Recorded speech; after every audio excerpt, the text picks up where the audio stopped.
বৰষুণৰ মাজত 2 ৰেখাত নামাজ সম্পন্ন হল কি কব মুকুলদার বৰষুণ তাৰে মাজত আমি আমাৰ দুমনি কাটাচাৰ আঞ্চলিক ঈদগাহ ময়দানত আমি সকলোৱে মিলি পবিত্ৰ ঈদ-উল আজহাৰ নামাজ বৰষুণৰ তিথি কমসে কম 1,500 পৰা 2,000 মানুহ ইয়াতে আমাৰ গোট খাইছিলোঁ। আমি শৃংখলাবদ্ধভাৱে আমি নামাজ আদায় কৰিছোঁ। আমি সাকসেস, আমি আল্লাহৰ মহান আল্লাহৰ শুকৰিয়া আদায় কৰিছোঁ। আলহামদুলিল্লাহ আমাৰ নামাজ সুকলমে অনুষ্ঠিত হৈছে।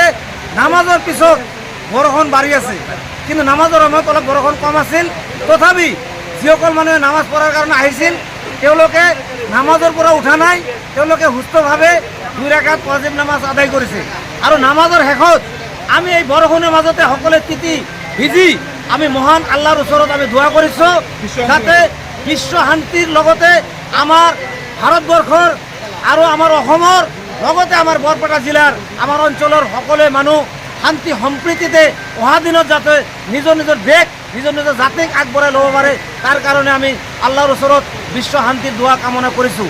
আৰু আশা কৰিছোঁ এইবেলি আমাৰ নামাজ এটা ঐতিহাসিক নামাজ হ'ল। এই ঈদগাহ অনুষ্ঠিত হৈছে 2002 চনত, আজি 2024।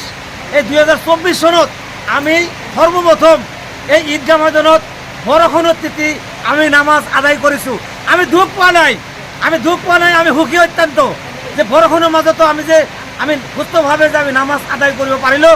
তাৰ কাৰণে মহান আল্লাহৰ ওচৰত আকৌ এবাৰ কৈছোঁ আলহামদুলিল্লাহ। আল্লাহ পাক সকলোৱে যেন শান্তি সম্প্ৰীতি বজাই ৰাখি সকলোকে যাতে মিলাপ্ৰীতিতে বসবাস কৰি আমাৰ দেশখন আমাৰ জাতি আমাৰ যুৱ প্ৰজন্মক আগবঢ়াই ল'ব পাৰে তাৰ কাৰণে আমি দোয়া কৰিছোঁ।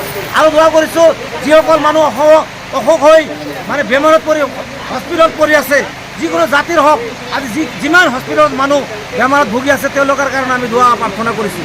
আমি দোয়া প্ৰাৰ্থনা কৰিছোঁ যিসকল ছাত্ৰ ছাত্ৰী আছে তেওঁলোকে ভাল কৰি লিখা পঢ়া কৰি নিজৰ উজ্জ্বল ভৱিষ্যত যাতে গঠন কৰিব পাৰে তাৰ কাৰণে আমি দোয়া কৰিছোঁ। আৰু দোয়া কৰিছোঁ আমাৰ যিসকল মানুহে আমাৰ মানে ইয়াতে কবৰস্থান আছে, যিসকল মানুহে মৃত্যুবৰণ কৰিছে তেওঁলোকে কবৰত আছে, তেওঁলোকৰ আত্মাৰ মাগফিৰতৰ কাৰণে আমি দোয়া কামনা কৰিছোঁ। কুৰবানীৰ নিৰ্দেশনা আমি সিদ্ধান্ত লৈছোঁ। আমাৰ কেন্দ্ৰীয় কমিটি ইয়াতে 5টা অনুষ্ঠান ঈদগাহ, কবৰস্থান, মছজিদ, মাদ্ৰাছা আৰু ইতিমখানা 5টা অনুষ্ঠানৰ কেন্দ্ৰীয় কমিটিৰ পৰা আমি সিদ্ধান্ত লৈছোঁ আমাৰ অঞ্চলত যিমানবোৰ কুৰবানী হ'ব আমি চৰকাৰী গাইডলাইন ফ'ল' কৰি আমি কুৰবানী আমি সমূহ মানে কৰিম। আৰু যোৱাকালি DC অফিচত বৰপেটা জিলা উপায়ুক্ত কাৰ্যালয়ত মিটিং হৈছিল, তাত আমাৰ প্ৰেচিডেণ্ট ছেক্ৰেটাৰী কমিটিৰ পৰা মানুহ হৈছিল। যি ধৰণে DC মহোদয়ে চৰকাৰৰ নিৰ্দেশনা জাৰি কৰিছে সেইমতে আমাৰ অঞ্চলত আমি কুৰবানী অনুষ্ঠিত কৰিম ইনশাআল্লাহ। কতগুলো বৰষুণতো আমি আজি পবিত্ৰ ঈদ আজি অনুষ্ঠিত কৰিলোঁ। ইমান বৰষুণৰ মাজতো একমাত্ৰ আল্লাহৰ প্ৰতি ভয় ৰাখি আমাৰ আজি পবিত্ৰ উৎসৱ ঈদ অনুষ্ঠিত কৰিলোঁ।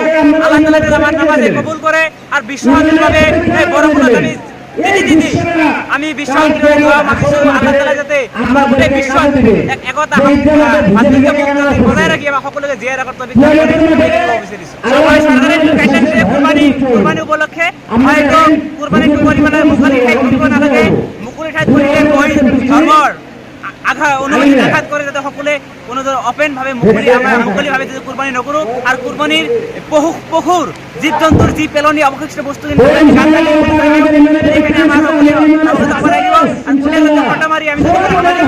ভাইৰেল নকৰোঁ এইখিনি ক'ব বিচাৰিছোঁ।